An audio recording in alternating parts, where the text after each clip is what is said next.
जिसको स्पेस में जाया कर दिया जाता है। क्योंकि अगर इस पे स्टेशन में एक छोटा सा भी सुराह हो गया तो इसका नतीजा काफी भयानक हो सकता है।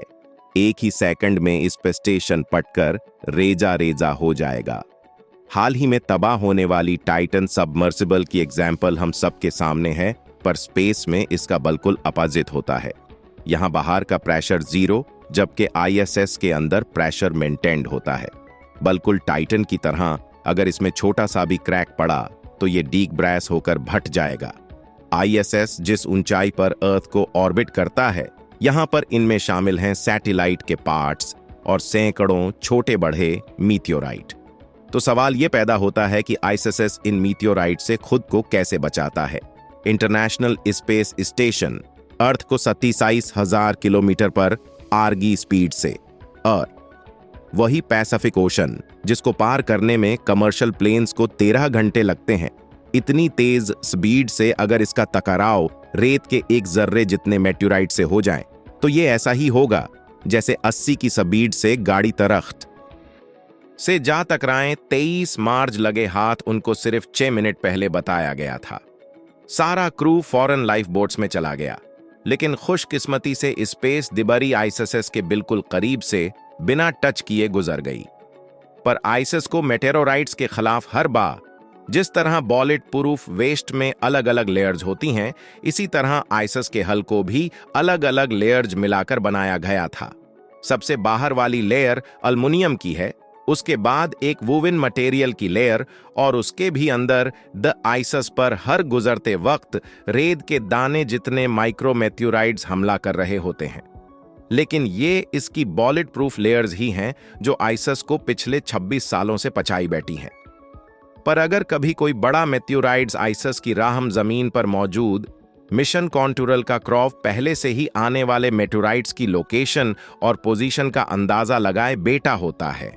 अगर ये नुकसान पहुंचाने जैसा होता है तो फिर इस सूरत में पूरे ISS को ही रास्ते से हटाना, पर सिर्फ इमरजेंसी पर्पस के लिए ISS की अर्थ पर डिपेंडेंसी खत्म करने के लिए इसमें एक ऐसा मैकेनिज्म लगा गया है जो बगैर रॉकेट फ्यूल इस्तेमाल किए 4 से 8,000 kg वजनी ISS की डायरेक्शन आसानी से चेंज कर देता है।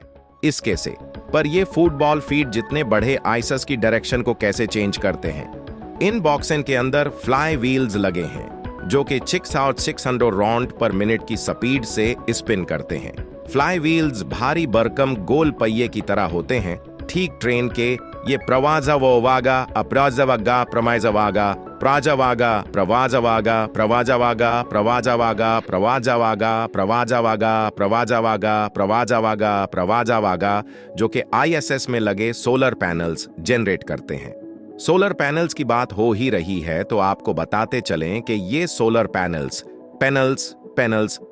होते हैं क्योंकि ISS इतनी तेजी से अर्थ को ऑर्बिट कर रहा है कि एक दिन में 16 मरतबा यहां सनराइज होता है, और जब सूरज होता भी है तो वो इतनी तेजी से अपनी पोजीशन शिफ्ट करता है कि अगर सोलर पैनल्स फिक्स हो गए तो उन पर डायरेक्ट सनलाइट नहीं पड़ेगी और वो सही से इलेक्ट्रिसिटी प्रोड्यूस नहीं करेंगे।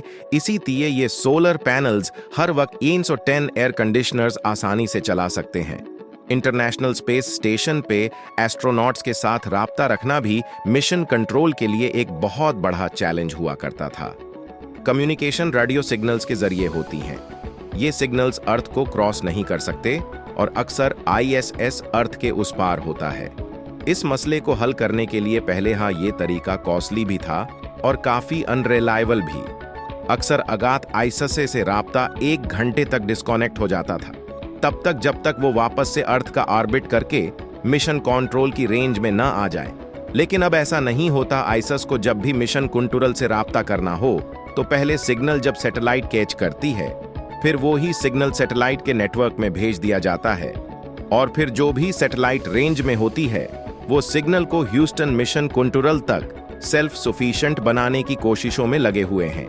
एक ऐसा स्पेस स्टेशन जिसको अर्थ की जरूरत कम से कम पड़े, इसी मकसद से कई इन्वेंशंस तो की जा चुकी हैं, पर अभी भी बहुत सारी ऐसी रिक्वायरमेंट्स हैं जिनको पूरा करने के लिए अर्थ की मदद लेना जरूरी है।